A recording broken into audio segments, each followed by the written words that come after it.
ምን ጊዜም የማይሰለቹ 9 አማርኛ ፊልሞችን ነው በዛሬው ቪዲዮ የምታዩት። ላይክ እና ሼር ሰብስክራይብ ማድረግ እንዳትረሱ። ይመቻችሁ። ወደ ቪዲዮ። የልጅ ፊት አንዴ እንኳን ያዩት ያባባ ከቆምንበት ቦታ ቆሜ አንቺን አስባለሁ።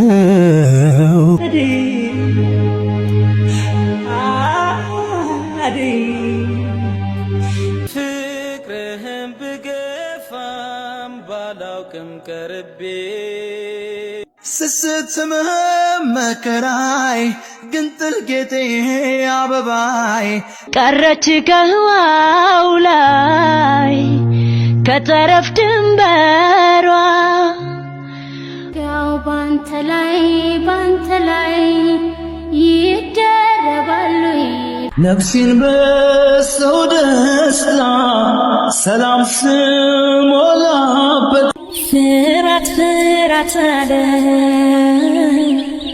በሰመ ደንገቴ